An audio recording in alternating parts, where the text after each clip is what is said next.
নমস্কার, সকলকে স্বাগত জানাই আমাদের চ্যানেলে। আপনার দিনটি শুভ হোক এই প্রার্থনা করে আজকের ভিডিওটি শুরু করছি। বাস্তুশাস্ত্র ও আধুনিক ইন্টেরিয়র ডিজাইন অনুযায়ী বেডরুম বা শোবার ঘরে বাড়ির হলো সবচেয়ে গুরুত্বপূর্ণ অংশ, যা আপনাদের মানসিক শান্তি এবং সম্পর্কের ওপর কিন্তু সরাসরি প্রভাব ফেলে।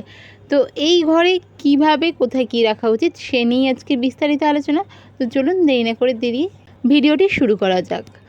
বেডরুমে কোন দিকে কি থাকা উচিত সেই নিয়ে প্রথমে আলোচনা করব। বিছানা অর্থাৎ বেড যেটা হয়, আমরা যেখানে ঘুমাই, সবাই তো চেনে নিই।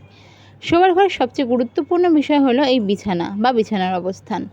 বিছানা সবসময় ঘরের দক্ষিণ বা পশ্চিম দেওয়াল ঘেঁষে রাখা উচিত। ঘুমানোর সময় আপনার মাথা যেন দক্ষিণ বা পূর্ব দিকে থাকে। উত্তরের দিকে মাথা করে ঘুমানো কিন্তু বাস্তবতা একেবারেই অনুচিত। আলমারি বা ওয়ার্ড্রব, ভারী আসবাবপত্র বা আলমারি, লকার বা ক্যাশ বাক্স ঘরের দক্ষিণ পশ্চিম বা দক্ষিণ পশ্চিম কোণে সবথেকে রাখা ভালো একটা স্থান। এখানে যদি আপনি রাখেন তাহলে কিন্তু আপনার বাস্তু ঠিক থাকছে। আলমারির মুখ যেন উত্তর বা উত্তর পূর্ব দিকে বা পূর্ব দিকে খোলে। ড্রেসিং টেবিল বা আয়না, এটি আপনারা কোথায় রাখবেন? আয়না রাখার সেরা দিক হলো পূর্ব বা উত্তর দেওয়াল। তবে মনে রাখবেন, বিছানা যেই ঘরে রয়েছে অর্থাৎ শোয়ার ঘরে কিন্তু আয়না রাখা উচিত নয়। তবুও যদি জায়গার অভাবে আপনারা কোনো সময় এটা রাখেন, তবে অবশ্যই সেটাকে ঢেকে রাখবেন, যাতে বিছানার প্রতিচ্ছবি আয়নাতে প্রতিফলিত না হয়। এটি কিন্তু বাস্তুদোষ তৈরি করতে পারে। যদি কম জায়গা হয় তবে অবশ্যই রাত্রিবেলা ঢেকে রাখবেন।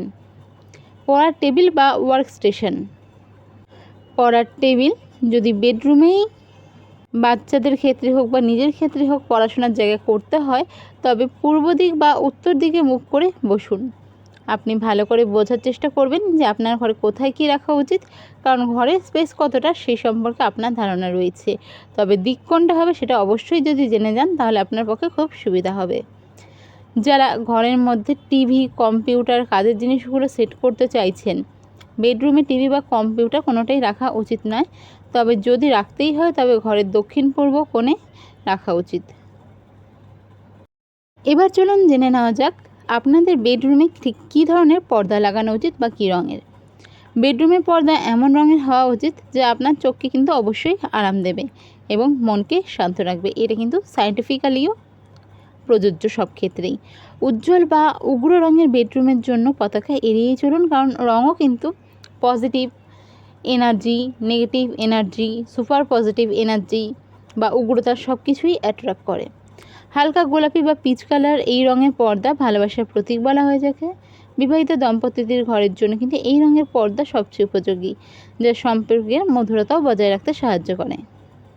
হালকা নীল অর্থাৎ লাইট ব্লু, নীল রং শান্তি ও ধৈর্যের প্রতীক। সারাদিনের ক্লান্তি শেষে ঘরের পরিবেশে যদি মানসিক শান্তিটা পেতে চান, সেটা বাস্তবতাই হোক বা সায়েন্টিফিক্যালিও হোক, তাহলে কিন্তু হালকা নীল রঙের পর্দা অবশ্যই দারুণ কাজ করবে।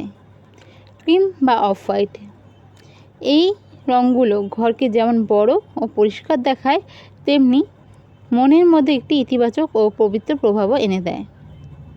এছাড়াও হালকা সবুজ অর্থাৎ লাইট গ্রিন, সবুজ রং নিরাময় ও সতেজতার প্রতীক।